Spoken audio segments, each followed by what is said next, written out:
All right, so well, I guess this is another one of my videos of other games I play, and I guess partially, well, it was inspired due to the fact that Charles has been mentioning that he's been getting into miniatures quite often, and also Meandering Mike doing a lot of Ancients oriented games, and he said that he was going to continue to do so in 2023, and inadvertently I had this well almost set up. The Assyrians here are not actually going to be here, but I wanted to just pop them on. I'm waiting for Zoe and Stefan to show up, and then they're going to randomly pick. I'm just going to let them pick. Hold on, I'll see if I didn't want to like wander around all over the place with the camera. Maybe it was a good idea, but I don't know. But if you see there, there's more armies sitting there. And these guys are primarily, yeah, so what I'm saying is the game that I'm playing is these guys.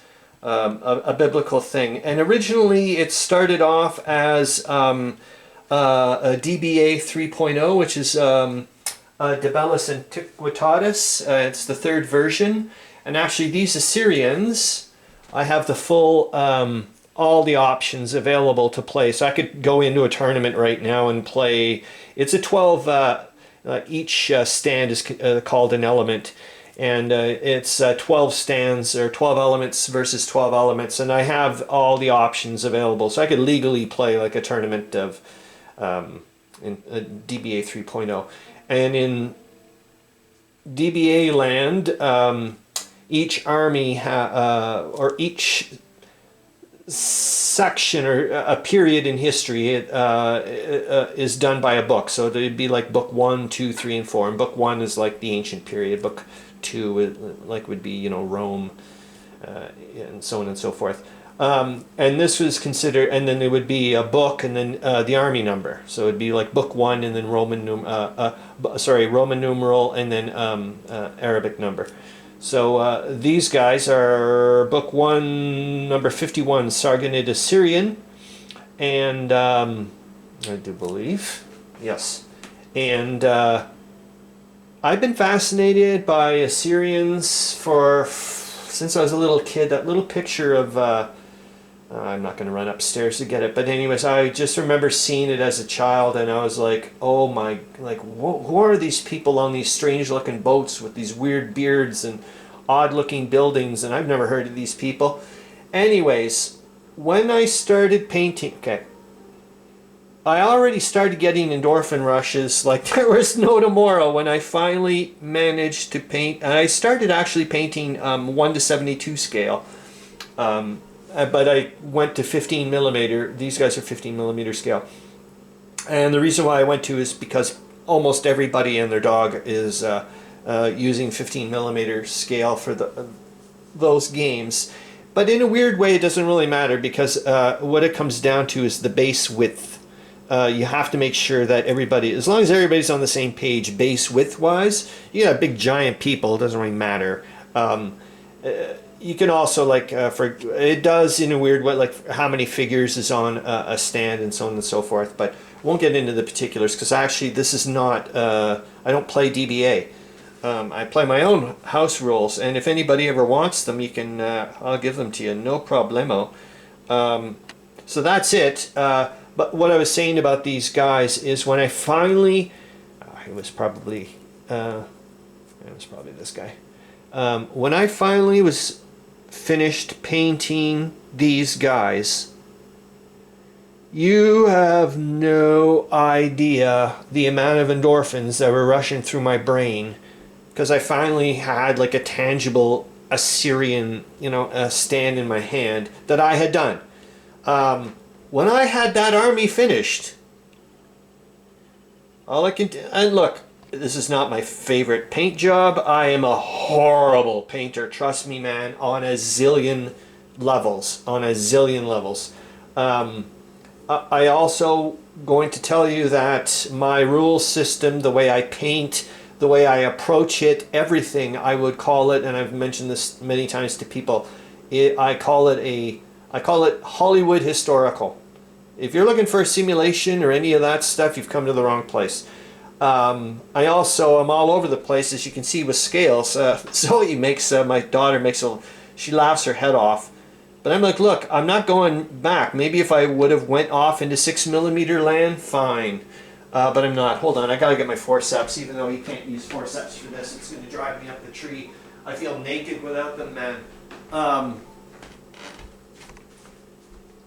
Say, for example, the fort over there, the fortress. These are all plaster casts that I made from latex molds that I made of resin pieces, and they are 6mm scale, 15mm figures. So I was saying, like, Zoe laughs. She's like, "Oh, why don't they just walk over hop over the wall?" I'm like, "You're not getting it." Like I said, I'm also not gonna, like, invested so much time painting, and that's another thing about me about painting. I'm uber slow. It is beyond belief. Thank God my thing in life is not to get like a bazillion things painted. No, not happening. Another thing I don't do, which you're going to see, is, look, I'm just going to tell you right off the bat, this entire table took less than 15 minutes to set up, no problemo. Okay? And it's super cheap. I love sand. I absolutely love using sand. Actually, the hill is just sand I stole from a freaking playground. But, you know, and the other stuff you can get from craft stores and whatevers. But, and look, I love ultra realistic, fantastic looking terrain like everybody else. Love it. And I've made some pretty damn good terrain. But I also can't stand spending half an hour trying to prop up my freaking figures when they're about to fall off a hill, or on and on and on and on. It drives me up that tree. So that, forget it, not happening. Not in my world.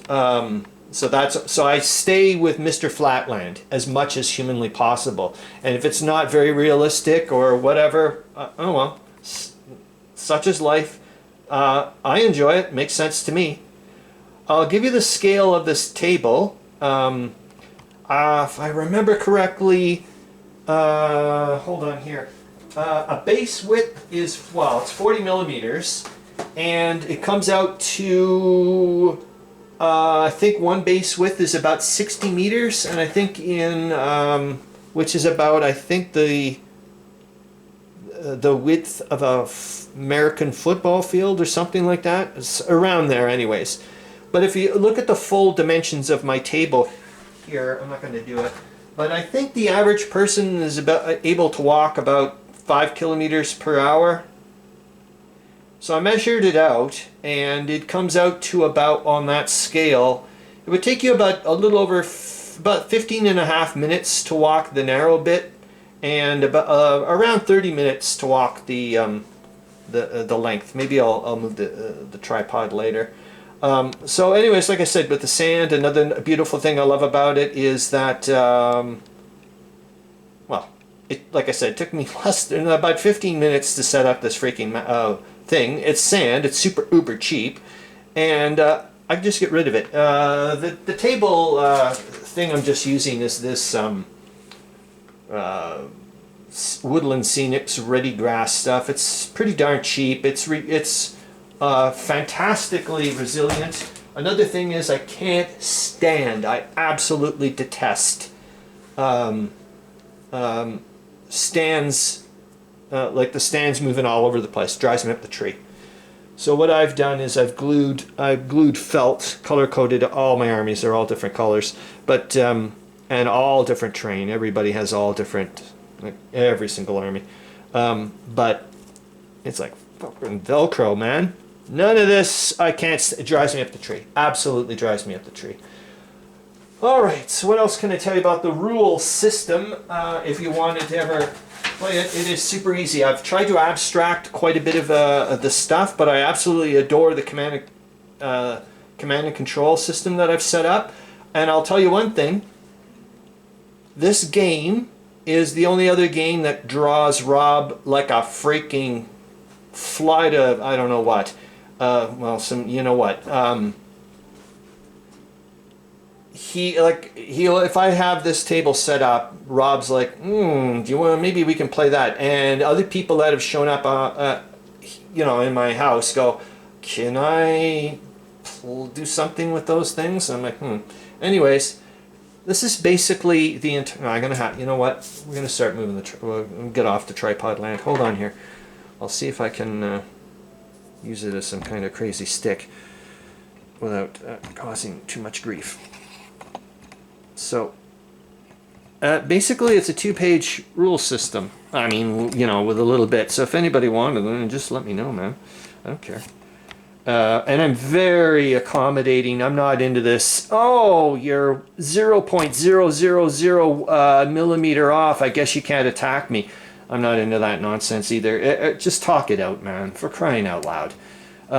So I'm of the way of basically, if it's a half base width or less, we talk it out. That's whatever. So I don't know if you'll be able to see that.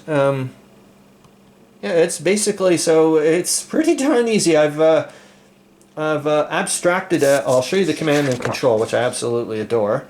And it's pretty darn easy, man. There's a lot of die rolling. Like, it's the big bag of dice. Because I've tried to set this up as well. Like, what was my game design? My game design was, I want to spend an afternoon playing, I want to push lead around on a half-decent table with someone or by myself.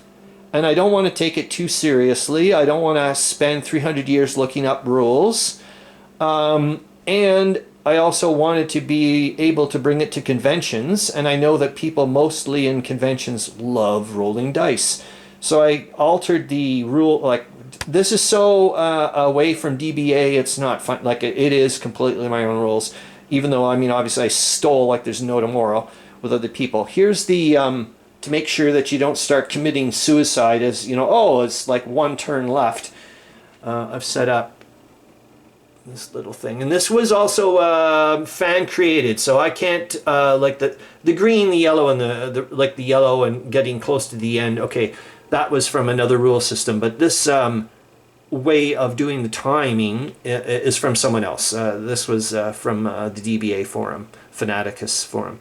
But when you get to the yellow thing, for example, we have to start dicing each turn, and it becomes progressively better chance of you ending the game for whatever reason. And I love it. I think I got that from LaSalle, a Napoleonics miniatures game. I think that's where I got it from. I absolutely adore it. So here, I'll show you the command and control.